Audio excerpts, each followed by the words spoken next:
같은데, 그죠? 예. 같이 어깨춤을 추면서 찬양을 들었습니다. 처음에 연습할 때는 왼쪽에서 오른쪽으로 다 같이 하자고 했을 텐데 하다 보니까 아니에요? 자유롭게 하자고 하셨어요? 그러셨군요. 그래서 어떤 분은 오른쪽으로, 어떤 분은 왼쪽으로 가셔서 어느 쪽으로 가는 게 맞나 하다가 또 듣다 보면은 또 거의 다 맞던 그때가 있어요. 그래서 이제 맞았네 라고 있는데 또 주기가 또 달라서 또 다시 흐트러지고 언제 맞나. 아무튼 새로운 시도는 칭찬합니다. 그래서 어깨춤을 추면서 주님을 찬양하시는 모습이 너무나 아름다워 보였고요. 같이 어깨춤을 추면서 찬양을 같이 흥얼거릴 수 있었던 것 같습니다. 하나님께서 영광 받으신 줄 믿고 우리는 은혜를 많이 받았습니다. 또 다음 주를 기대하겠습니다. 다음 주엔 또 뭐를 할까요? 하나님께서 우리 모두를 은혜의 자리로 초대해 주셨습니다. 아멘이죠? 하나님께서 초대해 주시 아니하시면 우리 모두는 이 자리에 설 수 없는 존재들이죠. 하나님께서 복 주시려고 이 자리에 부르신 거예요. 기대하며 말씀 앞에, 그리고 찬양 앞에, 그리고 기도 앞에 서시는 여러분들 되셨으면 좋겠습니다. 지난주에 예배 세미나 많이 오셔서 너무너무 감사하고, 이번 주에도 많이 오셔서 너무너무 감사합니다. 첫째 주에 최지복 목사님 오셔가지고 학교 수업처럼 차근차근 또박또박 예배가 무엇인지에 대해서 말씀해 주셔서 참 많이 은혜가 되었는데, 이번 주에는 우리 또 신영선 목사님 오셔가지고 시무 권사 헌신 예배여서 또 부흥회처럼 그렇게 은혜롭게 뜨겁게 또 말씀을 전해 주셔서 은혜가 넘치는 시간이었죠. 이제 다음 돌아오는 주일에 또 세 번째 주일이죠. 벌써 반이 훌쩍 다음 주네요. 이번 주는 이제 추석이어서 한 주간 쉬고 그 다음 주에 하게 되는데, 그 다음 주에 모시는 분이 이제 안용성 목사님을 모시게 됩니다. 삶에서의 예배가 무엇인지에 대해서 말씀 나눠주실 텐데, 안용성 목사님도 장신대에서도 강의하셨고 서울여대에서도 강의하셨는데 양쪽에서 평이 너무 좋아서 학생들한테 인기가 굉장히 많으셨고 은혜가 넘치시는 분이셨습니다. 이 목사님이 구루터기 교회라고 개척을 하셔서 많은 사람들에게 함께 목회하면서 목회 현장 속에서 은혜를 나누고 계시며, 또한 많이 강의도 다니시고 유튜브로 또 말씀을 전하시기도 하고 계시는 분이에요. 절대 후회하지 않을 분들을 계속 모시고 있습니다. 지난주, 지난주 이번 주 많이 오셨는데 이번 주 한 주 쉬고 그 다음 주에 모실 텐데 꼭 많이 오셔서 끝까지 참여해 주셨으면 좋겠습니다. 이제 오늘 호세아 두 번째 시간으로 호세아 2장 2절부터 이제 말씀 보겠는데요. 호세아는 이제 하나님은 구원이시다라는 뜻이라고 말씀드렸잖아요. 호세아는 북이스라엘의 여로보암 2세 때 가장 부흥한 시기에 가장 타락하였던 그 모습을 하나님께서 안타까워하시며 심판을 예언하셨던, 그러나 하나님은 심판만을 말하시는 것이 아니라 사랑까지 말하셨던, 회복까지 말하셨던, 그래서 호세아는 사랑의 선지자다라고 말씀을 드렸고요. 1장 간략히 되돌아보면 하나님께서 호세아에게 음란한 여인 고멜을 아내로 맞이하라고 명령하시죠. 호세아가 결혼한 그 고멜이 호세아로 만족하지 못하고 이제 바람이 나서 다른 남자를 찾아 방탕한 삶을 살고 있습니다. 그런데 하나님이 호세아에게 그 방탕한 삶을, 다른 남자를 찾아 떠난 그 여자를 다시 데리고 오라고 하죠. 그리고 고멜과 호세아 사이에 2명의 딸을 낳습니다. 그런데 하나님께서 이 두 딸을 이름까지 지어주시죠. 첫째 딸 이름이 로루아마, 더 이상 긍휼히 여기지 않겠다라는 이름을 지으라고 하셨고, 둘째 딸은 로암미, 내 백성이 아니다 라는 뜻으로 이름을 지으라고 하셨습니다. 그렇지만 하나님은 이스라엘 완전히 버리지 아니하셨죠. 1장 마지막에 가면 로루하마를 루하마로, 로암미를 암미로 바꾸겠노라고 하나님 약속하고 계십니다. 그게 2장 1절, 지난번에 마지막 절인 것이죠. 하나님께서는 이스라엘을 긍휼히 여기시고 이스라엘을 다시 나의 백성으로 삼아 주시겠다고 약속하시죠. 신실하신 하나님이요, 아브라함에게 약속하셨던 그 약속 하나님은 잊지 아니하시고 하나님께서 끝까지 이루어 주시겠다, 성취시켜 주시겠다, 그것이 하나님이시다, 그렇게 말씀하고 계십니다. 그리고 이제 2장 2절부터 23절까지 넘어가고 있는데요, 오늘 봉독한 2장 말씀은 좀 특이한 형식으로 되어 있습니다. 2장 2절부터 23절까지의 말씀은 법정에서 논쟁하는 형식으로 이루어져 있습니다. 이 장을 크게 두 부분으로 나눌 수 있는데, 첫 번째는 2절부터 13절까지 말씀입니다. 2절부터 13절까지의 말씀 보면은 주석 성경이나 성경책 가지고 계신 분은 13절까지 끊어져 있는 걸 볼 수 있습니다. 그것이 하나님께서 법정에 서서 고멜의 음란을 고발하시는 그 내용이고요, 또 14절부터 마지막 절인 23절까지는 하나님께서 심판만 하시는 것이 아니라 다시 이스라엘을 사랑하시겠노라고 회복을 약속하시는 부분입니다. 그렇게 본다면 내용상으로는 1장하고 대동소이하다고 볼 수 있습니다. 하나님께서 이스라엘의 음란을 고발하시고 또 마지막에 가면 다시 회복을 약속하신다는 거죠. 2절 말씀을 함께 봉독하고 해보겠습니다. 2절입니다. 2절 시작. 너희 어머니와 논쟁하고 논쟁하라. 그는 내 아내가 아니요 나는 그의 남편이 아니라 그가 그의 얼굴에서 음란을 제하게 하고 그 유방 사이에서 음행을 제하게 하라. 오늘 법정에 선 사람들이 이 어머니라고 이야기하는 걸로 봐서는 자녀까지 불러 세운 것 같습니다. 재판정에 서 있는데 자녀가 증인으로 서 있습니다. 행실이 음란한 어머니에 대해서 논쟁하고 논쟁하라는 거죠. 이 논쟁한다라는 말은 말다툼한다는 것이 아니라 어머니의 행실에 대해서 있는 그대로 말해보라는 것입니다. 증언을 하라는 거죠. 그럼 이 자녀라는 사람은 누굴까? 하나님은 남편이시고 가늠한 여인 고멜은 이스라엘 백성이라 이스라엘이라면 이 자녀는 누구일까? 자녀는 이스라엘 백성 한 사람 한 사람을 의미합니다. 개개인을 말하고 있는 거예요. 하나님께서 이스라엘을 사랑하시는 그 사랑의 결실이 이스라엘의 백성들이죠. 그래서 이스라엘 백성 개개인을 하나님께서 부르시는 것입니다. 증인으로 세우셨어요. 자녀는 부모의 삶을 누구보다도 가까이서 보기 때문에 너무나 잘 알죠. 그래서 증인으로 부르신 거예요. 북이스라엘이 하나님 앞에 영적인 이 행음을 하였음을 자녀된 백성들이 각각 개개인이 낱낱이 알고 있는 것이죠.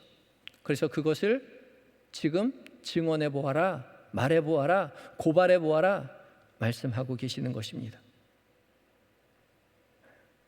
여기서 논쟁하고 논쟁한다라는 말은 굉장히 이게 법적인 용어인데, 법정에서 하나님께서 재판관이 되셔서 피고인인 이스라엘을 신문하는 형식입니다. 그래서 증인인 자녀들을 세워서 지금 고발하고 계시는 것이죠.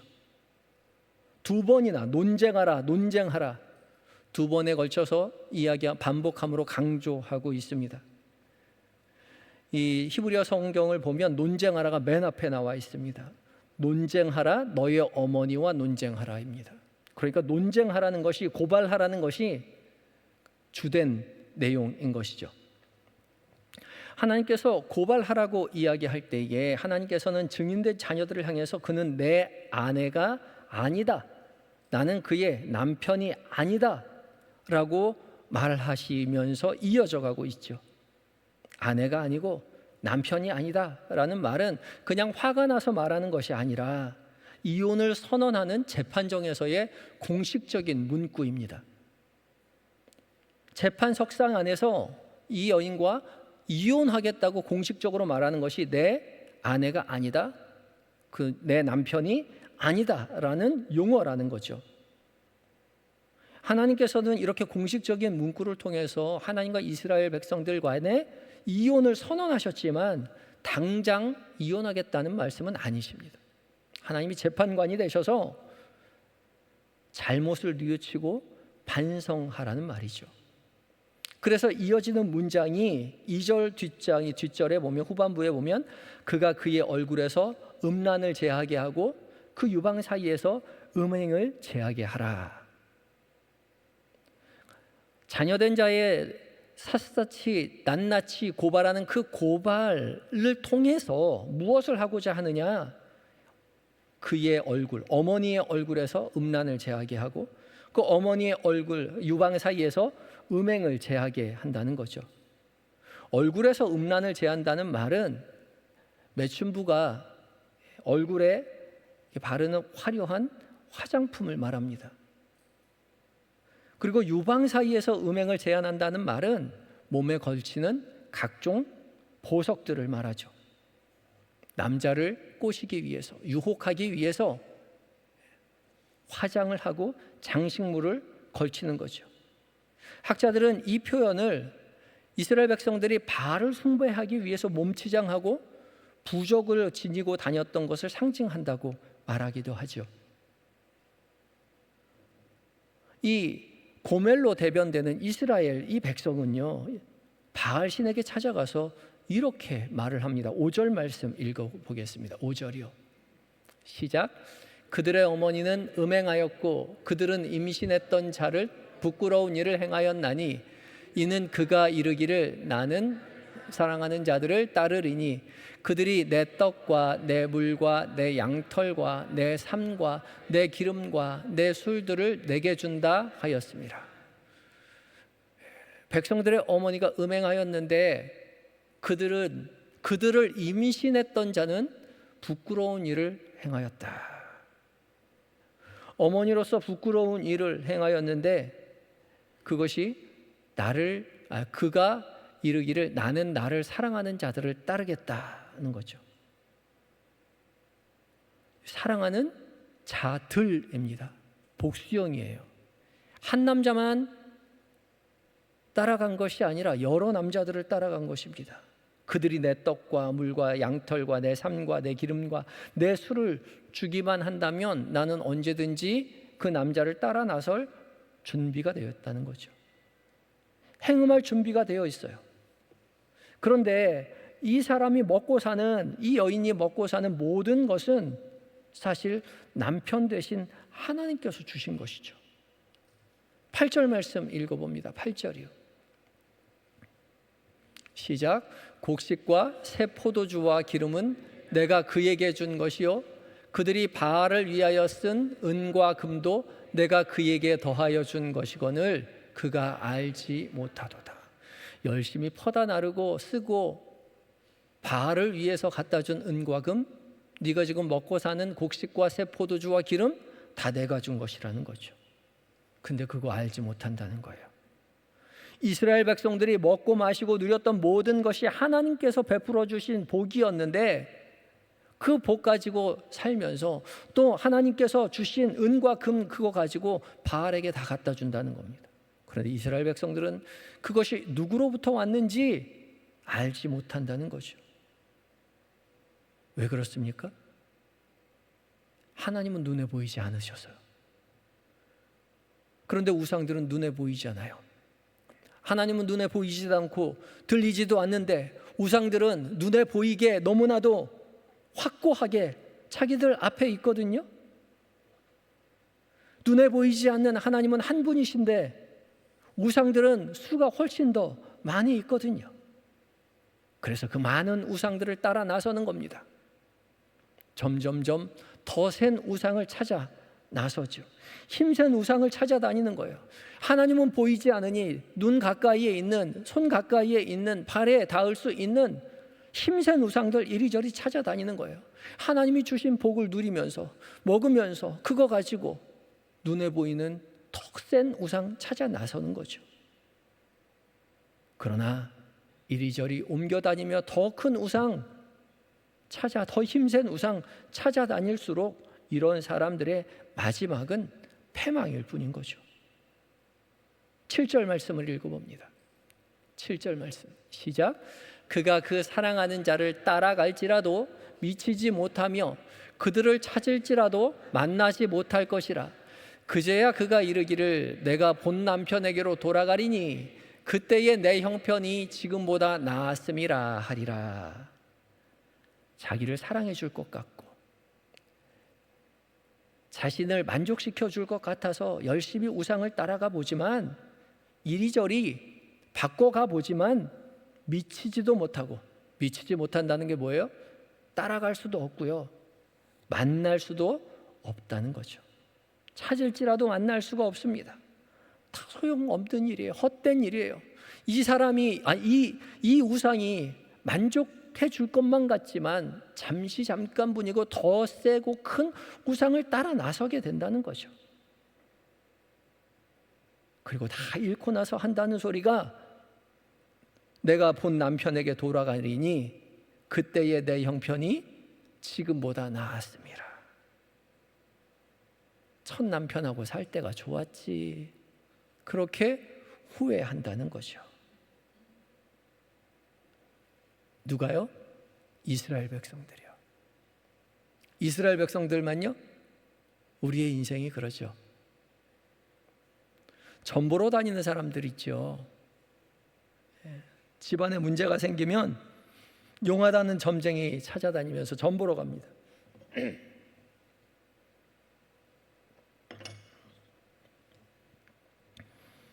전에 들은 말로는 전보러 가는데 얼마 드는지 아세요? 알아도 말씀 못 하실 수도 있겠네요. 제가 알려드릴게요. 5만 원 든대요. 5만 원. 5만 원이 기본인데 5만 원 내면 30분 상담해 준답니다. 근데 5만 원보다 싼 거는 가짜래요.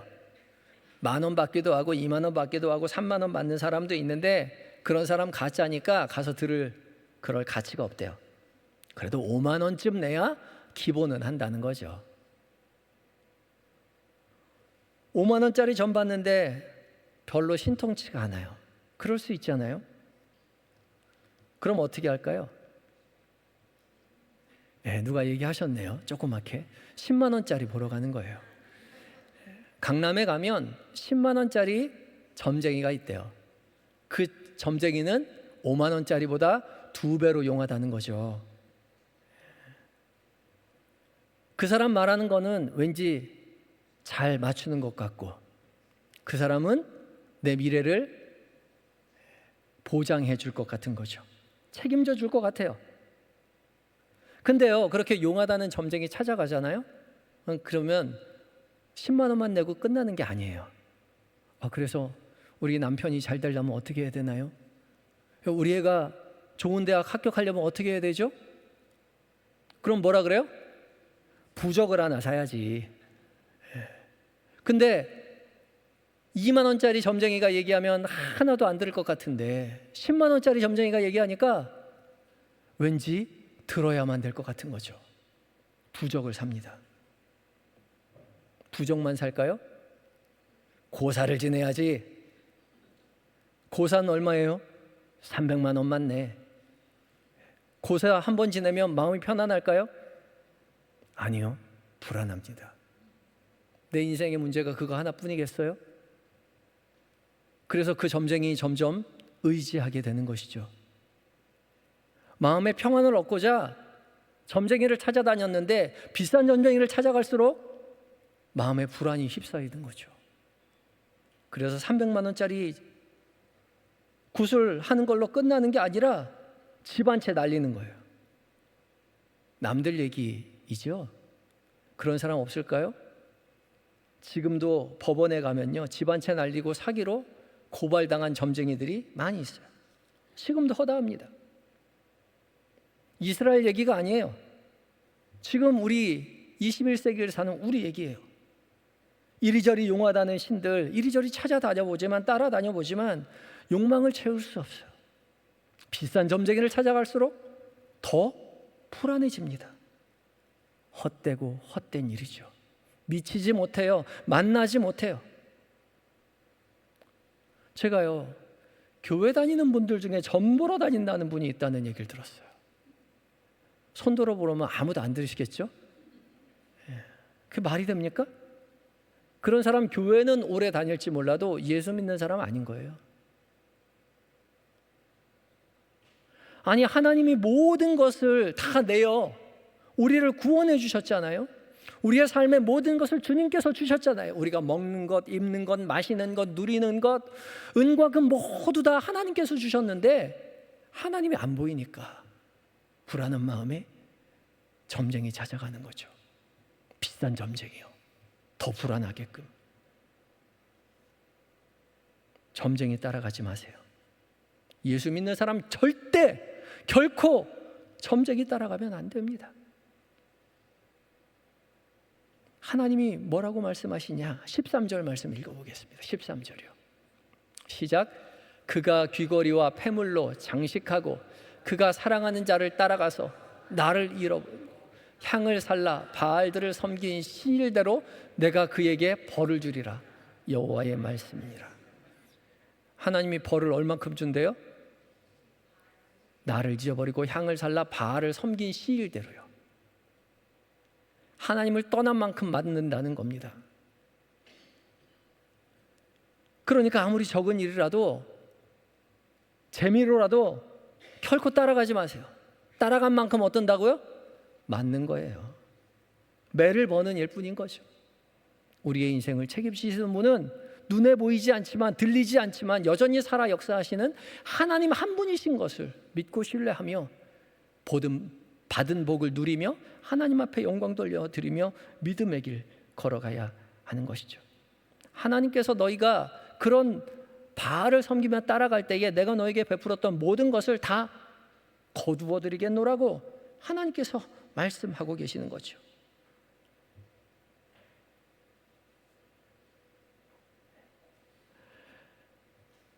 이어지는 14절부터 23절까지의 말씀은 이스라엘을 향한 하나님의 긍휼과 회복을 선언하세요.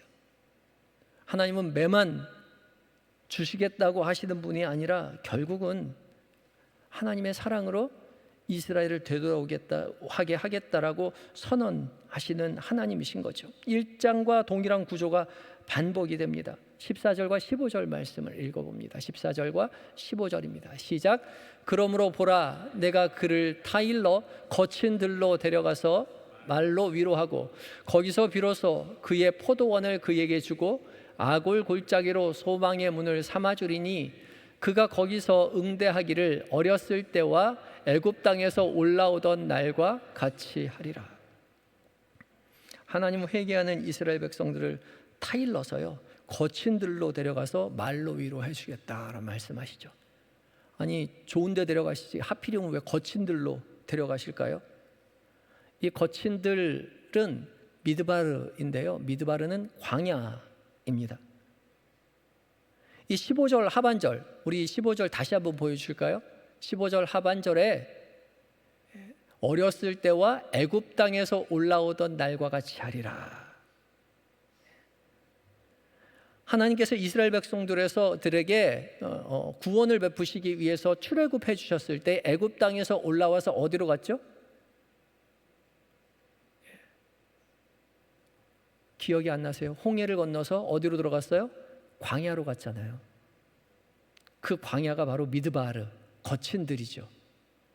그리고 말로 위로해 주시겠다 말씀하세요. 말로만요? 아니요. 말은 다바르인데요, 하나님의 말씀입니다. 그리고 위로한다는 말은 속마음, 내면을 이야기해요. 하나님의 말씀이 우리의 내면에 와닿게 해주시겠다는 거죠.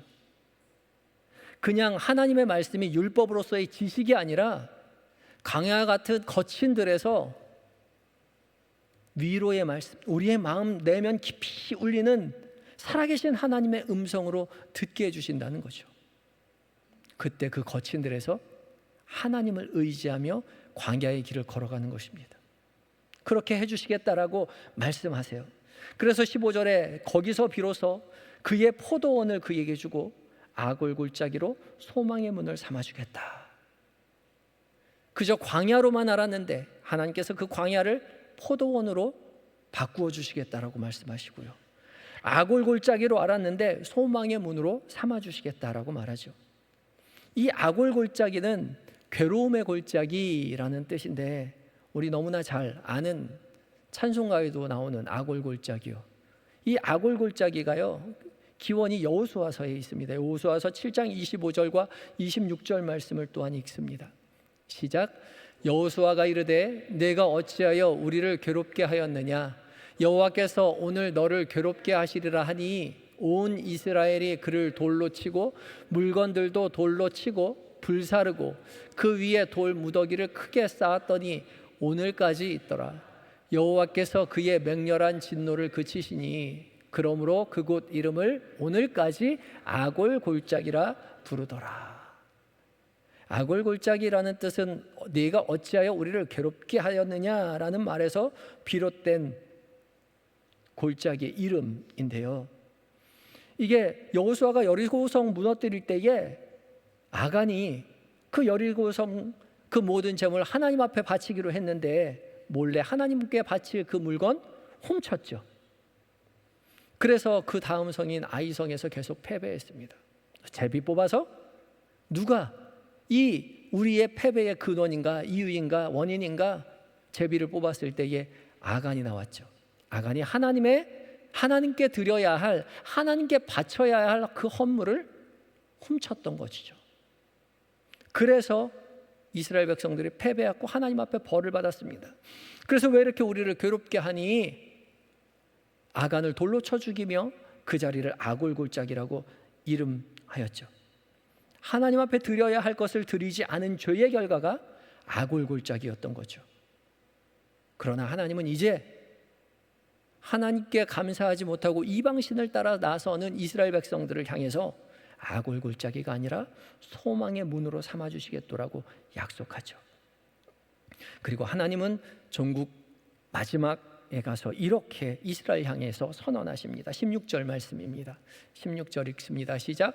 여호와께서 이르시되 그날에 내가 나를 내 남편이라 일컫고 다시는 내 바알이라 일컫지 아니하리라.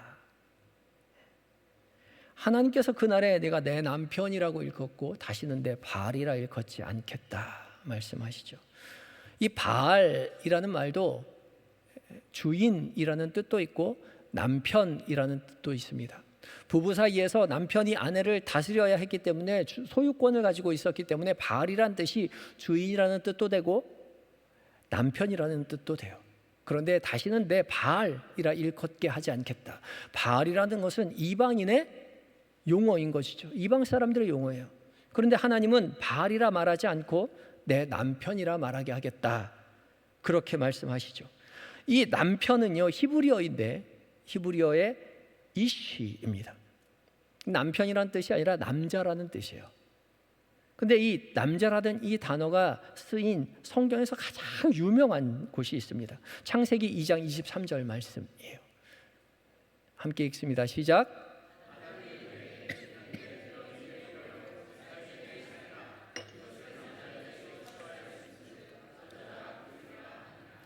하나님께서 아담이 혼자 사는 것이 좋지 못한다고 생각하셔서 하와를 만드시기로 작정하시죠. 그리고 아담을 어떻게 해요? 재워서 갈비뼈를 빼서 그 갈비뼈로 하와를 만듭니다. 그리고 하와를 아담에게로 이끌어 가시죠. 아담이 하와를 바라보자마자 하는 이야기가 이는 내 뼈 중에 뼈요 살 중에 살이다. 이것을 남자에게서 취하였은즉 여자라 부르리라 하니라. 그렇게 말했습니다. 여기서 남자가 이시입니다. 그리고 여자는 이샤이죠. 그러니까 그냥 내 남편으로 내 바알이라고 부르지 않고 내 남편이라 이라고 일컫게 하겠다 하시는 말은 하나님께서 하와를 만들 때 하였던 그 남자와 여자 한 몸을 이루었던 그 상태 그대로 하나님께서 인정하시겠다는 거죠. 사실 흙으로 하나님께서 아담을 만드셨으니까 하와도 그냥 흙으로 만드는 게 훨씬 더 편합니다. 그러나 하나님은 그렇게 하지 않으셨죠. 굳이 귀찮게 번거롭게 아담을 깊이 재워서 아담의 갈비뼈를 빼고 또 뺀 데를 살로 채우시고 그 갈비뼈로 하와를 만들어서 이끌어 가셨습니다. 왜요? 둘은 원래 하나였던 거죠.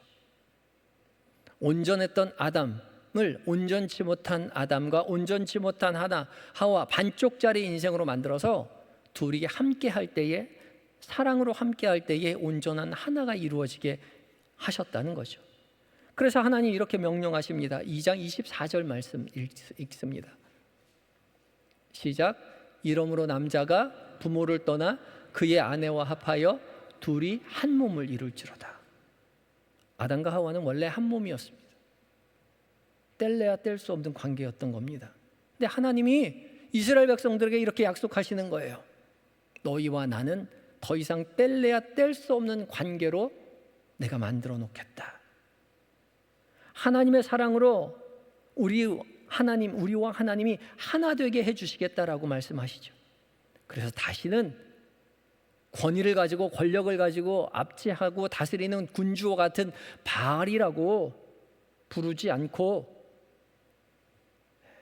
남편 되는, 나의 반쪽 되는 하나님이라고 부를 수 있도록 그렇게 해주시겠노라고 말씀하시는 거죠. 그래서 하나님은 이제 우리의 남편이 되어주시는 것이죠. 하나님이 우리의 뭐가 되신다고요? 남편이요. 하나님께서 우리에게 장가들겠다 말씀하고 계시죠. 19절과 20절 말씀입니다. 19절과 20절 함께 읽습니다. 시작. 내가 네게 장가들어 영원히 살되 공의와 정의와 은총과 긍휼이 여김으로 네게 장가들며 진실함으로 네게 장가들리니 내가 여호와를 알리라. 아멘. 하나님께서 이스라엘 백성들에게 장가들 때에 지참금이 있습니다. 6가지 지참금이요.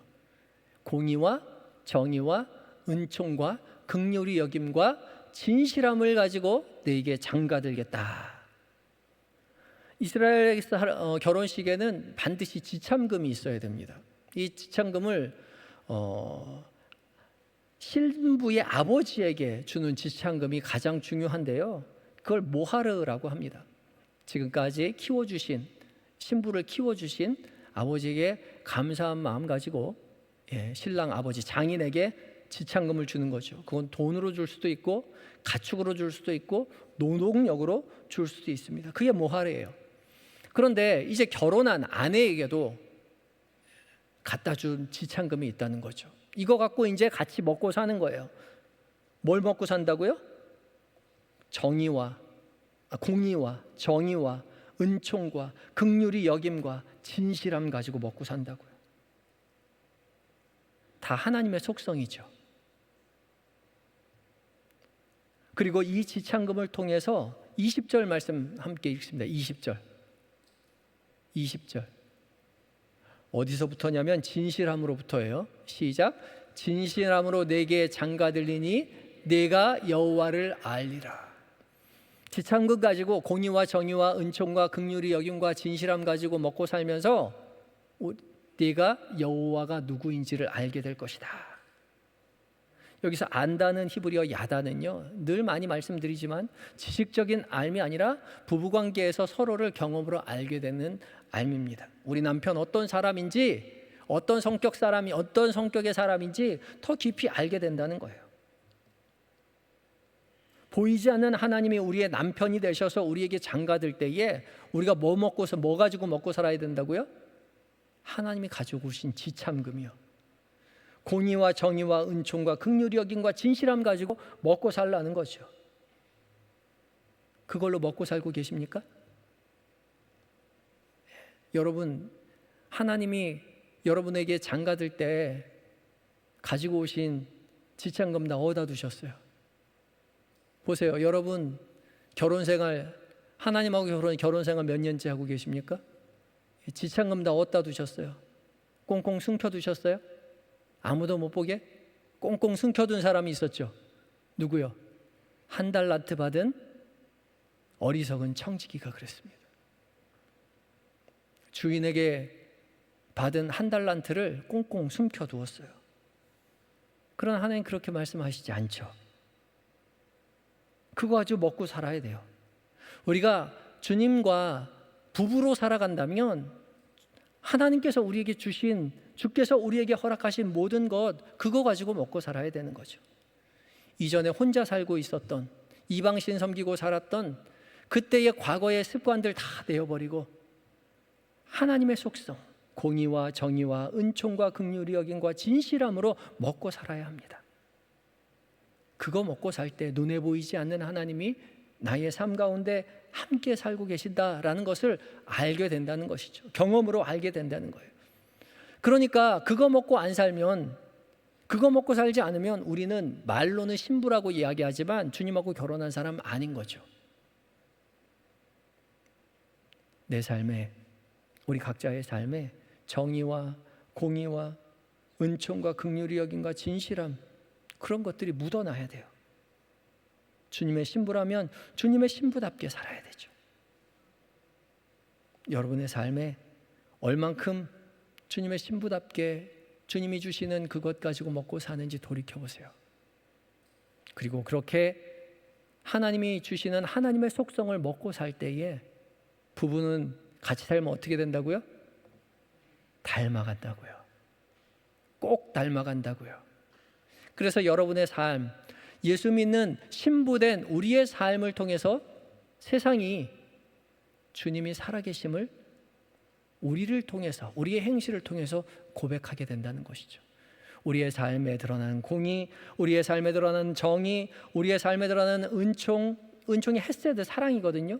긍휼이 여김, 진실함, 신실함, 그런 것들을 우리의 삶의 주식으로 먹고 살 때에 세상이 우리를 통해서 저 사람 하나님과 사는 사람이구나, 주님과 함께 동행하는 사람이구나, 예수님의 신부로구나, 그렇게 알게 된다는 것입니다. 이 고백이 여러분 주변에 있는 사람들에게 있었으면 좋겠습니다. 이 고백을 여러분들이 여러분의 믿지 않는 주변의 사람들, 나의 남편, 나의 아내, 나의 자녀, 공동체 사람들에게 들으셨으면 좋겠어요.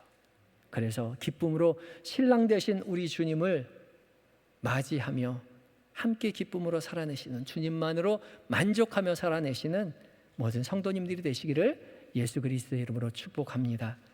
기도하시겠습니다. 함께 기도하실 때에 오늘 말씀 가운데 더 깊이 깨닫게 해주신 그 말씀을 가지고 다짐의 기도를 짧게 드리겠습니다. 다 같이 기도하시겠습니다.